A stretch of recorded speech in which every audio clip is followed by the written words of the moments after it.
Welcome to south Indian cooking. இன்றைக்கி நம்ம பார்க்க போகிறது பாசிப்பருப்பு பாலக்கீரை சேர்த்து நல்ல கிறிஸ்பியான போண்டா தான் எப்படி சேர்த்துன்னு பார்க்க போகிறோம். மோஸ்ட்லி போண்டானாவே எல்லோரும் கடலை மாவு சேர்த்து தான் போண்டா பண்ணுவாங்க. நான் கொஞ்சம் வித்தியாசமாக பாசிப்பருப்பு சேர்த்து நான் போண்டா பண்ணியிருக்கேன். இது டேஸ்ட் ரொம்ப சூப்பராக இருக்கும், நல்ல கிறிஸ்பியாக இருக்குங்க. இப்போ இதை செய்யறதுக்கு இந்த டம்ளரில் நான் பாசிப்பருப்பு எடுத்திருக்கேன். நீங்கள் எதில் ஒன்றாலும் நீங்கள் அளவு எடுத்துங்க. இப்போ இந்த டம்ளரில் நான் 1.5 டம்ளர் பாசிப்பருப்பு எடுத்திருக்கேன். அதாவது இதை சிறு பருப்புன்னு சொல்லுவாங்க. இப்போ இது 1.5 டம்ளர் எடுத்திருக்கேங்க.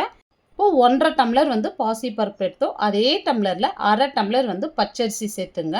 இப்போ இதில் தண்ணி சேர்த்து ஒரு 2-3 டைம் நல்லா வாஷ் பண்ணி எடுத்துங்க. இதை இப்போ பாருங்கள், நல்லா வாஷ் பண்ணிவிட்டு இதில் தண்ணி சேர்த்து ஒரு 1 மணி நேரம் ஊறினா போதும்.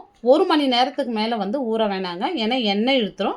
இப்போ 1 மணி நேரத்துக்கு அப்புறம் நான் தண்ணி நல்லா ட்ரையாக வடித்து எடுத்து வச்சுருக்கேன். இப்போ நான் கொஞ்சம் கொஞ்சமாக மிக்ஸி ஜாரில் சேர்த்து அரைச்சி எடுத்துக்க போகிறேங்க. இப்போ நம்ம எப்படி மெதுவடைக்கு கொஞ்சமாக தண்ணி சேர்த்து நல்லா நைஸாக அரைச்சி எடுத்துக்கோமோ அதே மாதிரி அரைச்சி எடுத்துக்கலாம். பாருங்கள், கொஞ்சமாக தண்ணி சேர்த்து நல்லா கட்டியாக அரைச்சிருக்கேன் பாருங்கள். நிறைய தண்ணி சேர்த்துறாதீங்க, அப்புறம் எண்ணெய் இழுத்துரும். இந்த அளவுக்கு நல்லா நைஸாகவும் அரைச்சி எடுத்துங்க. இதே மாதிரி நான் எல்லா மாவுமே அரைச்சி சேர்த்துக்கினேன். இப்போ நான் பாருங்கள், ஒரு கட்டு பாலக்கீரை எடுத்து நல்லா வாஷ் பண்ணிவிட்டு பொடியை கட் பண்ணி வச்சுருக்கேன் பாருங்கள். இப்போ இந்த கீரையை அப்படியே இதோடு சேர்த்துடலாம். கீரை பாருங்கள் நல்லா ட்ரையாக இருக்குது பாருங்கள். நல்லா தண்ணி வடிஞ்ச பிறகு பொடியை கட் பண்ணி எடுத்து சேர்த்துங்க. இப்போ இதுக்கு பதில் உங்களுக்கு விருப்பமான கீரை நீங்கள் சேர்த்துக்கலாம். இப்போ பெரிய சைஸ் 2 வெங்காயம் எடுத்து நல்லா பொடியை கட் பண்ணிவிட்டு சேர்த்துங்க. இப்போ இதோடு காரத்துக்கு ஒரு 3 பச்சை மிளகாய் நல்லா பொடியாக கட் பண்ணிவிட்டு சேர்த்துங்க. உங்கள் காரத்துக்கு தகுந்த மாதிரி நீங்கள் பச்சை மிளகாய் சேர்த்துங்க. இப்போ 1 இன்ச்சு இஞ்சி அதே மாதிரி பொடியாக கட் பண்ணிவிட்டு சேர்த்துங்க. இப்போ 1 ஸ்பூன் சீரகம் சேர்த்துருங்க. இப்போ வாசனைக்கு நல்லா ஒரு கை நிறைய பொடியாக நறுக்குன கொத்தமல்லியும் சேர்த்துட்டு இப்போ இதுக்கு தேவையான அளவு நம்ம உப்பு சேர்த்துடலாம். பாருங்கள், இது எல்லாமே சேர்த்துட்டு நல்லா மிக்ஸ் பண்ணி விடுங்க. இப்போ எனக்கு கன்சிஸ்டன்சி பாருங்கள் கரெக்டாக இருக்குது பாருங்கள். இப்போ நம்ம போண்டா போடுற பக்குவத்தில் எனக்கு கரெக்டாக இருக்குது.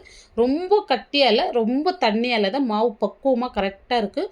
உங்களுக்கு இந்த இடத்துல கொஞ்சம் தண்ணியான மாதிரி இருந்தால் நீங்கள் கொஞ்சமாக அரிசி மாவு சேர்த்து நல்லா மிக்ஸ் பண்ணி விட்டுங்க. இப்போ நம்ம போண்டா மாவு ரெடி பண்ணிட்டோம். இந்த சைடு எண்ணெய் நல்லா காஞ்சின்னு இருக்குது. இப்போ நம்ம போண்டா போட ஸ்டார்ட் பண்ண சொல்ல ஃப்ளேம் சிம் பண்ணிவிடுங்க. அப்போ தான் கலர் ஈவனாக வரும் நம்ம போட்டு எடுக்க சொல்ல. இப்போ இந்த மாதிரி குட்டி குட்டியாக போட்டுங்க, ரொம்ப பெருசாக போடாதீங்க. இப்போ போட்டு நல்லா ஒரு சைடு நல்லா வெந்து வந்ததும் இந்த மாதிரி திருப்பி விட்டுங்க. இப்போ ஃப்ளேம் மீடியமாக வச்சுங்க. இப்போ போண்டா பாருங்கள் கலர் ஈவனாக வந்திருக்கு பாருங்கள். இந்த மாதிரி ஈவனாக வரணும். இந்த மாதிரி ஈவனாக வந்த பிறகு இப்போ நம்ம போண்டா எடுத்துடலாம். ஒரு அருமையான டேஸ்ட்டில் பாசிப்பருப்பு பாலக்கீரை சேர்த்து ரொம்ப வித்தியாசமான முறையில் போண்டா செஞ்சுருக்கோம்.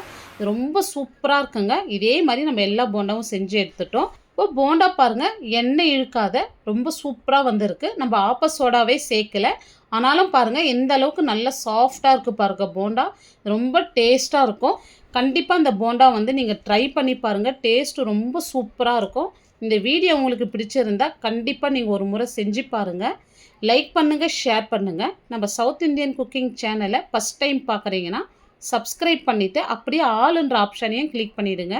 அப்போ தான் நான் போடுற வீடியோ உங்களுக்கு உடனுக்குடனே நோட்டிஃபிகேஷனாக வரும். தேங்க்ஸ் ஃபார் வாட்சிங்.